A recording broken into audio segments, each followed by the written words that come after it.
The laughter started before Mikhail Volkov even finished digging the first post hole. 3 settlers on horseback had stopped on the trail to watch the Russian immigrant sink his shovel into earth that seemed perfectly suitable for a normal foundation, only to keep digging long past the point where any sensible man would have stopped. "What's the matter, Rusky? Ground not good enough for you?" called out Jedediah Crawford, a tobacco farmer from Kentucky who had claimed the best bottomland in the valley and never let anyone forget it. "Or maybe you're digging all the way back to Moscow." His companions laughed, the sound carrying across the clearing where Volkov worked in silence. The Russian didn't look up, didn't respond, didn't break the rhythm of his digging. He'd heard worse in the labor camps of Siberia, where he'd spent 7 years for the crime of teaching peasant children to read. American mockery was nothing compared to the knout across his back, nothing compared to winters so cold that men's breath froze in their beards and their tears froze on their cheeks before they could fall. "Man's digging post holes, not a foundation," observed Henry Marsh, a carpenter who had built half the cabins in the settlement and considered himself the authority on proper construction. "Deep ones, too, 4 feet at least. What's he planning to do? Bury his cabin underground?" Crawford spat tobacco juice onto the trail. "Foreigners. They come here with their strange ideas and wonder why they fail. Give him 1 winter. Either he'll learn to build American or he'll freeze trying to build Russian." What none of them understood, what Volkov had no intention of explaining to men who laughed before they listened, was that those post holes would hold the massive timber stilts that would raise his cabin 4 feet above the frozen ground.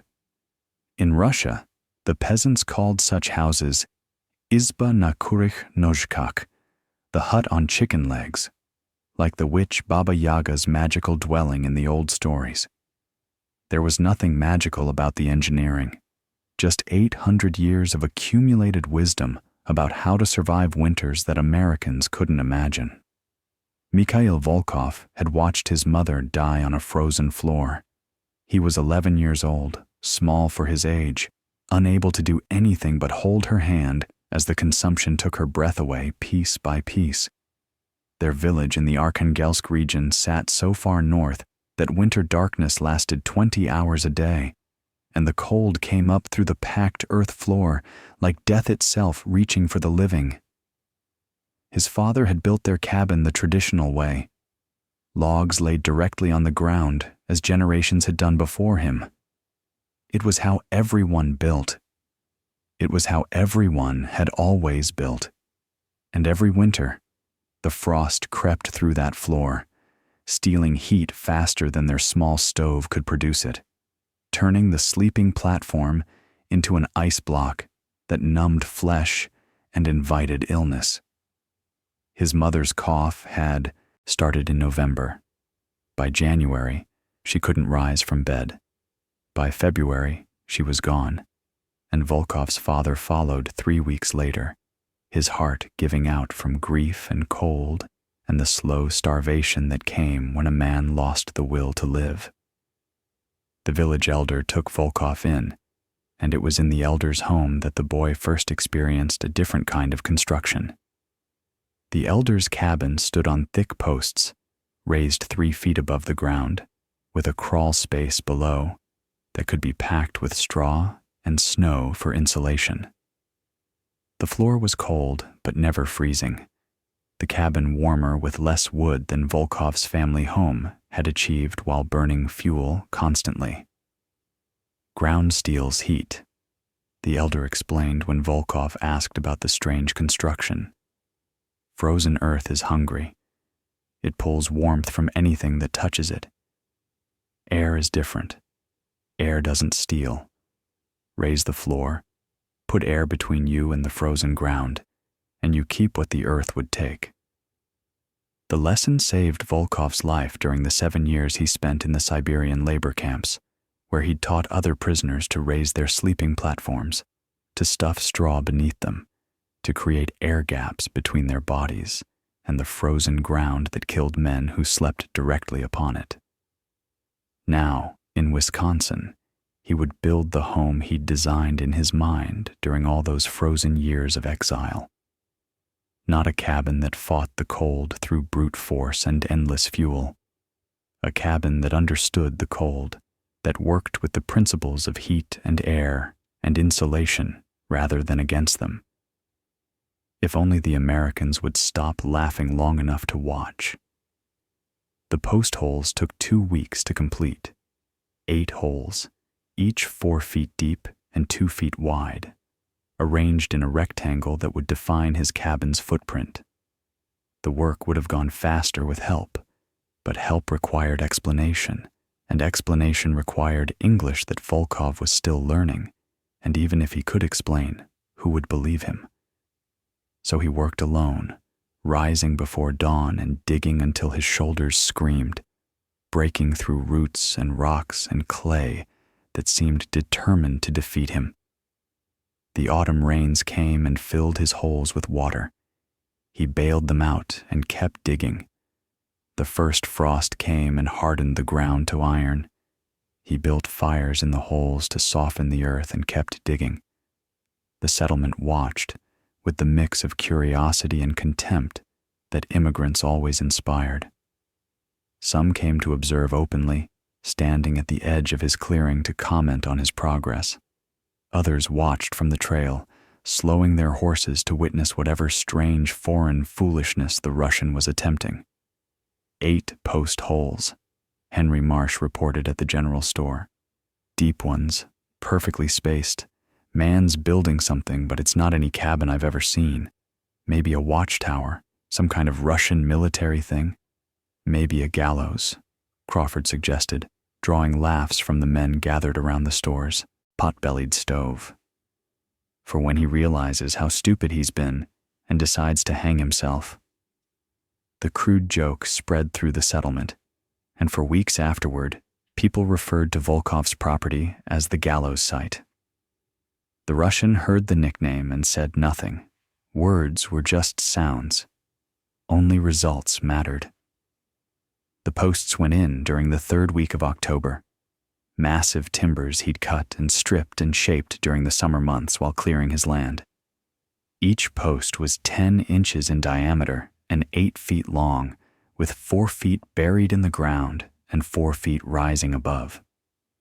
He'd charred the buried portions over fire, a technique that prevented rot by creating a carbon layer that moisture and insects couldn't penetrate. Setting the posts alone required engineering that would have impressed the men who mocked him, if any of them had bothered to watch. Volkov built a tripod crane from 3 long poles, rigging ropes and pulleys that allowed him to raise each massive timber and lower it into its hole with precision. The work was slow and dangerous. A falling post could crush a man easily. But Volkov had learned patience in the camps, had learned that careful work saved time, that rushed work wasted. By November 1st, 8 posts stood in perfect alignment, their tops level to within a 1/4 inch, ready to receive the platform that would become his floor. The platform construction drew more attention than the post holes, primarily because it finally revealed what Volkov was building, and what he was building made no sense to anyone who saw it. "He's putting the floor in the air," reported Thomas Whitley, a farmer whose land adjoined Volkov's property. Whitley had watched the Russian hauling lumber up ladders, constructing a framework of joists and beams that floated 4 feet above the ground. Like a table, a big wooden table with no cabin on top. "Maybe he's building the cabin on the ground and plans to lift it up," suggested Marsh, trying to apply familiar logic to unfamiliar construction. "I've seen that done with small structures.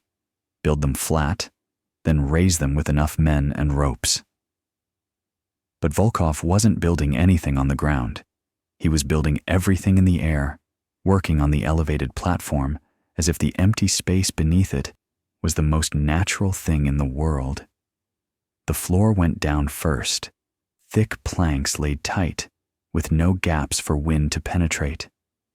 Then the wall frames rose, conventional log construction that could have belonged to any cabin in the settlement, except for the fact that it stood atop stilts like a house on chicken legs. The first snow fell on November 15th, a light dusting that melted by noon, but announced winter's approach with unmistakable clarity. Most settlers had finished their construction by now, their cabins sealed and ready for the cold months ahead. Volkov was still raising walls, working in temperatures that drove other men indoors. He'll never finish in time, Crawford predicted at the general store, which had become the unofficial forum for discussing the Russian strange project. First real cold snap will catch him with half a cabin and no fire. We'll find his frozen body come spring, if the wolves don't get him first. The prediction contained enough plausibility to trouble some of the settlement's more charitable residents. Elizabeth Marsh, Henry's wife, suggested sending a delegation to offer help. The man may be strange, but he's still a human being. We can't just watch him freeze to death. He doesn't want help, Henry replied. I offered twice. He just shakes his head and keeps working. Man's determined to do everything himself, even if it kills him. Especially if it kills him, Crawford added. Some people can't be saved from their own foolishness. Volkov finished the roof on December 3rd, nailing the last shingle in place as snow fell around him and the temperature dropped toward single digits. The cabin was complete. Walls chinked tight with moss and clay, a stone chimney rising from the center, a solid door that swung on iron hinges he'd forged himself during the summer. And all of it floating 4 feet above the frozen ground.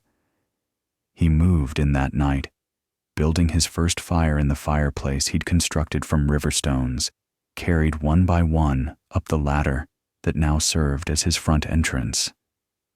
The cabin warmed quickly, more quickly than he'd expected, the heat rising and filling the space without the constant drain that ground contact cabins experienced. He slept well that night, perhaps the first truly good sleep he'd had since arriving in America. The floor beneath his bed was cold but not freezing, the air gap below providing insulation that no amount of packed earth could match. His small fire burned low through the night, the coals still glowing when he woke at dawn, the cabin still warm enough that his breath didn't fog when he exhaled. The first test had passed, but Volkov knew the real test was still coming. The Great Cold came on January 7, 1848, descending from Canada with the fury of a biblical punishment. Temperatures dropped from 20 degrees above zero to 20 degrees below in less than 6 hours, and they kept dropping through the night, reaching 41 degrees below zero by dawn on January 8th, the coldest temperature ever recorded in Wisconsin territory. The settlement awoke to a world transformed by killing cold. Water froze in buckets sitting next to fireplaces. Ink froze in bottles. The mercury in thermometers contracted to the bottom of their tubes and refused to rise. Men who stepped outside felt their nostrils freeze shut with their first breath, felt the moisture on their eyeballs crystallize if they didn't blink constantly. And in cabin after cabin, the cold came up through the floor. Jedediah Crawford discovered it first, waking in darkness to find his feet numb, despite the fire roaring in his fireplace. The packed earth floor of his cabin had frozen solid, and the cold radiated upward through the boards he'd laid over it, stealing heat from everything they touched. His children cried from the cold, huddled in the warmest corner of the cabin, wrapped in every blanket the family owned. Crawford threw more wood on the fire, then more, burning through a week's supply in a single night trying to overcome the cold that kept seeping up from below.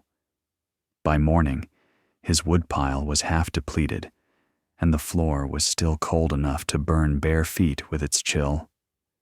Henry Marsh fared slightly better. His cabin had a proper stone foundation rather than packed earth. But even stone conducted cold, and the frost crept through microscopic gaps to form ice on his interior floor. His wife Elizabeth wrapped hot stones in cloth and placed them under the children's beds, a temporary measure that required constant reheating and still couldn't overcome the fundamental problem. The ground itself had become their enemy. Thomas Whitley, whose cabin sat in a low area near the creek, faced the worst conditions. Moisture in the soil beneath his home had frozen and expanded, heaving his floor upward in buckled waves that opened gaps in his walls. Cold air poured through the gaps faster than his fire could heat it, and by the second day of the great cold, his family had abandoned their cabin entirely, crowding into the Marsh home with nothing but the clothes on their backs. The settlement lost its first victim on January 9th, old Ezekiel Tanner, a widower who lived alone at the edge of the cleared land. His neighbor found him frozen in his bed, the fire long dead, his meager woodpile exhausted by the impossible demand of heating a cabin that bled warmth into the frozen ground beneath it. 2 more deaths followed on January 10th. Infant Sarah Hutchins, whose mother couldn't keep her warm despite holding the baby against her own body through the night, and Robert Clemens, a young farmer who had gone to his barn to check on livestock and collapsed in the 30 feet between barn and cabin, the cold stopping his heart before he could reach safety. The killing cold continued through January 11th, 12th, and 13th, trapping the settlement in a frozen nightmare that seemed to have no end. Families combined households, crowding together for shared warmth, burning furniture when firewood ran low, watching frost creep up interior walls like a slow-motion tide of death. The children suffered most visibly. They couldn't understand why their beds had become ice, why their feet burned with cold even next to the fire, why their parents' faces carried fear that no amount of reassurance could hide.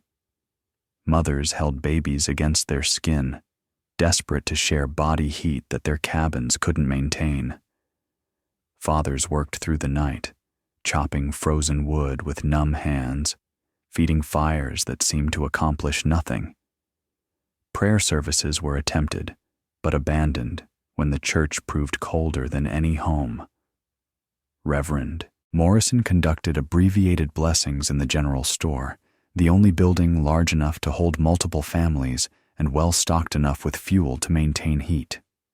People slept on the floor, on counters, on shelves, anywhere that wasn't directly against the frozen ground that stole warmth from everything it touched. The sound of coughing filled every crowded space. Cold bred illness, and illness spread quickly among people packed together for survival. Those who had been healthy at the start of the great cold developed rattling chests by its end. The full toll of the disaster would take weeks to reveal itself, as pneumonia and consumption claimed victims whose resistance had been broken by nights of shivering. No one thought to check on the Russian. Mikhail Volkov spent the great cold in something close to comfort. His elevated cabin performed exactly as 800 years of Russian peasant wisdom had predicted. The air gap beneath his floor prevented the frozen ground from stealing his heat. The space between earth and platform, which he'd packed with straw and hay before the cold arrived, created insulation that turned the bitter enemy below into a neutral presence, rather than an active thief. His floor was cold, certainly, perhaps 40 degrees, uncomfortable for bare feet, but far from dangerous. The cabin's interior maintained a steady 55 degrees with modest fire, warm enough to work, to cook, to sleep without fearing death. He burned perhaps a third the wood that ground-level cabins consumed. his supply easily lasting through conditions that exhausted his neighbors' stockpiles. He knew others were suffering.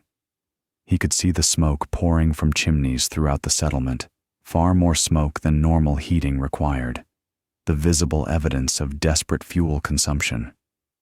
But what could he do? His cabin held one man. He had no wagon, no horse to pull it, no way to transport families through cold that killed in minutes. The guilt gnawed at him during those long nights. He had knowledge that could have saved them, knowledge he'd tried to share through demonstration, through his visible construction that anyone could have observed and questioned. But they had laughed instead of listened, mocked instead of learned. And now they were dying while he sat warm. He thought about his mother, about the helplessness of watching someone you love succumb to cold. These Americans weren't his family, weren't even his friends. Most had treated him with contempt since his arrival, but their children were innocent of their parents' prejudice. Their babies hadn't chosen to be born in cabins built on frozen ground. On the third night, Volkov bundled himself in every piece of clothing he owned and attempted to walk toward the settlement, carrying blankets he hoped to share. He made it perhaps 200 yards before the cold defeated him, the wind cutting through his layers like knives made of ice. He barely made it back to his cabin, his fingers and face already showing the white patches of early frostbite. He couldn't save them. He could only survive, and hope that survival would eventually matter. What he could do was survive. And perhaps, when the cold finally broke, his survival might teach something to men who had laughed rather than listened. On January 14th, the temperature began rising, climbing from 40 below to 20 below to 0 over the course of 18 hours. The great cold had broken, leaving behind 3 dead, dozens frostbitten, and a settlement's worth of depleted wood piles that would require weeks of cutting to replenish. It was Henry Marsh who first thought to check on the Russian. "The man probably froze days ago," Crawford said when Marsh announced his intention. "That ridiculous chicken leg house of his couldn't have survived this cold. We'll find him dead, mark my words." "Then we'll find him dead and give him a Christian burial," Marsh replied. "Man deserves that much, whatever his foolishness." Marsh rode out on the morning of January 15th, the temperature a relatively balmy 5 degrees above 0. He followed the trail toward Volkov's property with the heavy heart of a man expecting to find a corpse. What he found instead changed everything. Smoke rose from Volkov's chimney in a thin, steady stream, not the desperate, billowing clouds that indicated a firefighting losing battle against cold, but the controlled output of modest heating in a well-insulated space. The cabin stood intact on its stilts. Snow drifted around the posts, but not touching the floor above. And sitting on his elevated porch, wrapped in a single wool coat, Mikhail Volkov was drinking tea. Marsh stopped his horse and stared, unable to reconcile what he was seeing with what he'd expected to find. The Russian looked up, nodded a greeting, and gestured toward the ladder that served as entry to his elevated home. "You're alive," Marsh managed, the obvious statement reflecting his genuine shock. "Da," Volkov agreed. "I am alive. Please, come. Warm yourself. Tea is hot." Marsh climbed the ladder on numb legs, partly from cold and partly from confusion. The porch felt different beneath his feet than he'd expected. Cold, yes, but not the burning cold of ground contact surfaces. He followed Volkov through the door into a cabin that was warm. Not hot, not tropical, but genuinely, sustainably warm in a way that Marsh's own home hadn't achieved, even with constant fire. How? The single word carried a week's worth of suffering. Volkov poured tea into a second cup, his movements unhurried, his expression carrying something that might have been satisfaction or might have been sadness. "Air," he said, gesturing at the floor beneath them. "Ground freezes, ground steals heat. But floor is not on ground. Floor is on air. Air doesn't freeze. Air doesn't steal." He led Marsh to a window that looked out over the crawl space beneath the cabin. "I put straw there before winter. Straw holds air. Air holds warmth. Cold ground is there, but cold ground cannot reach my floor. 4 feet of air between them. 4 feet of nothing that saves everything." Marsh stared at the simple arrangement, the elevated floor, the straw-packed crawl space, the gap between living space and frozen earth, and felt something shift in his understanding of what was possible. "We lost 3 people," he said quietly. "Old Ezekiel, the Hutchins baby, Robert Clemens, frozen homes that couldn't hold heat because—" He stopped, the realization settling over him like the cold he'd fought for a week. "Because the ground was stealing it, right through the floor. We were trying to heat the earth itself, and it's an enemy that can't be beaten." Volkov nodded, his eyes holding memories of another floor, another death, a mother whose hand had grown cold in his grip on a frozen night half a world away. "My mother died same way," he said. "Floor on ground, ground hungry, always hungry. Takes and takes until nothing left to take." He gestured at the cabin around them. "This way, ground can be hungry. Floor doesn't touch. Ground starves while people live." Marsh stayed for an hour, warming himself with tea and knowledge, asking questions that Volkov answered through broken English and hand gestures and occasionally rough sketches on scraps of paper. The construction wasn't complicated. Posts, platform, air gap, insulation. But it represented a fundamental shift in thinking that Marsh had never encountered. When he left, he carried more than warmth back to the settlement. He carried the beginning of change. The story of the Russian survival spread through the settlement with the speed of desperate hope.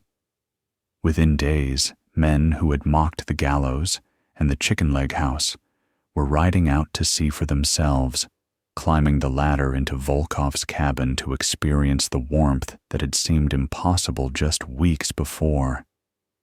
Crawford came on January 18th, his pride wounded but his curiosity stronger. He spent 20 minutes examining the construction, asking questions with the grudging respect of a man who had been wrong and knew it. "I called you a fool," Crawford admitted before leaving. "Said you'd freeze trying to build Russian. I was the fool. My cabin nearly killed my family while your chicken legs kept you comfortable." He extended his hand, a gesture that cost him more than the Russian could know. "I'm sorry." Volkov shook the offered hand. "Cold makes everyone foolish," he said. "Wisdom comes to those who survive foolishness. You survive. Now you learn." The spring of 1848 brought construction unlike anything the settlement had seen before. 7 families raised their cabins on stilts, following specifications that Volkov provided through a combination of demonstration, broken English, and infinite patience. Henry Marsh became the primary builder, translating Russian survival wisdom into American construction practice. The summer brought more converts, as word spread through neighboring settlements. Men rode for days to see the strange elevated cabins, to climb inside and hear the story of the Great Cold, to learn techniques that might save their own families when winter returned. By autumn, 23 elevated cabins had been built across the region, each one a testament to knowledge that had traveled from the frozen villages of northern Russia to the Wisconsin frontier. The chicken leg house was no longer a joke. It was a model, a goal, a standard that sensible builders aspired to meet. The winter of 1848 to 49 brought another severe cold snap, though nothing matching the Great Cold's intensity. Temperatures dropped to 25 below for 3 days in February, enough to test construction methods without reaching truly lethal extremes. The results confirmed what the Great Cold had suggested. Families in elevated cabins maintained comfortable temperatures with modest fuel consumption. Families in ground-level cabins struggled through nights of constant fire tending, burning twice the wood to achieve half the warmth. More importantly, no one died. Not in the settlement, not in the neighboring communities where elevated construction had spread. The knowledge that had saved one Russian immigrant had expanded to save hundreds of American families. Regional building surveys conducted in 1852 documented the transformation. Of 156 cabins built in the greater Wisconsin settlement area since 1848, 94 featured elevated construction with air gap insulation. Cold-related deaths in the surveyed region had dropped by 78% compared to pre-1848 averages. Firewood consumption per household had declined by approximately 40%, freeing labor for other productive activities. Volkov himself became something he had never expected: a teacher.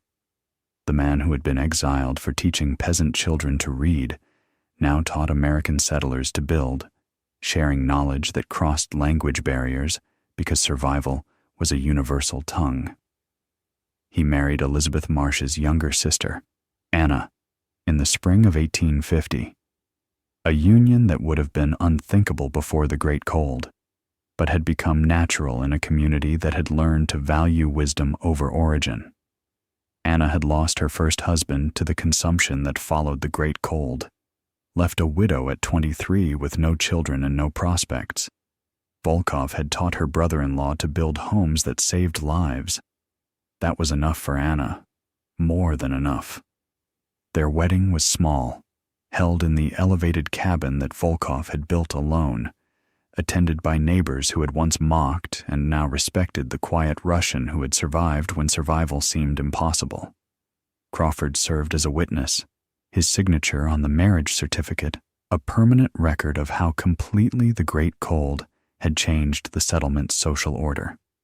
They raised 4 children in that elevated cabin, 3 sons and a daughter, children who grew up speaking English with Russian endearments, eating American food with Russian prayers, taking for granted the warm floors that their neighbors' parents had mocked as impossible. Volkov taught them all to build, girls as well as boys, because knowledge that could save lives belonged to everyone capable of learning.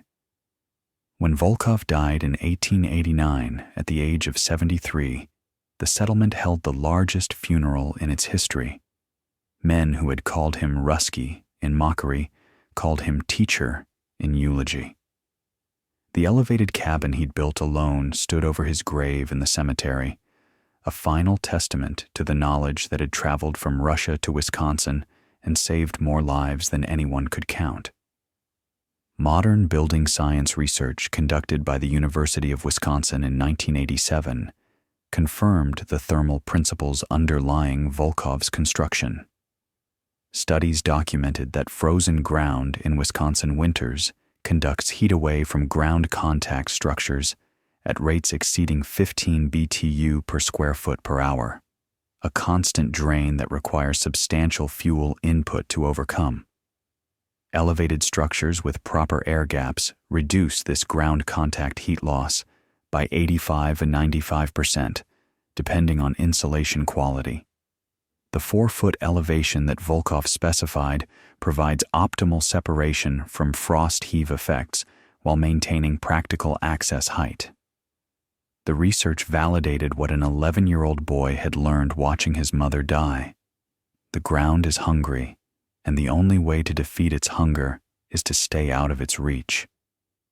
Volkov's original cabin stood until 1923, when his grandson finally dismantled it to build a modern home with central heating.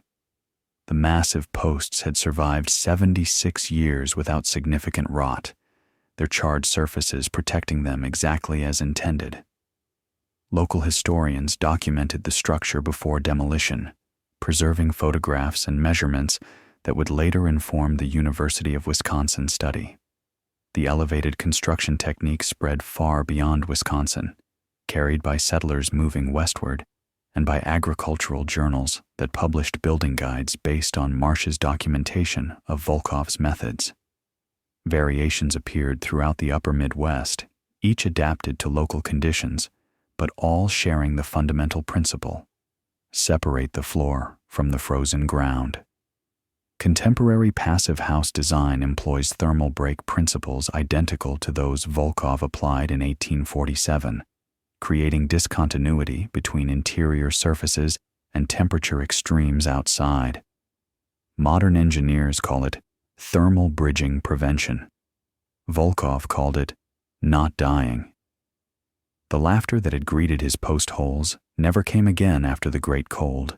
In its place came questions, requests, and eventually something that surprised Volkoff more than mockery ever had: gratitude from men who had learned that survival sometimes requires admitting that a foreigner might know something they didn't. Volkoff's chicken leg cabin hadn't just challenged American building assumptions. It had proven that dismissing foreign knowledge as primitive foolishness often revealed not their ignorance, but ours. And somewhere, in whatever afterlife Russian mothers occupy, a woman who had died on a frozen floor finally rested warm,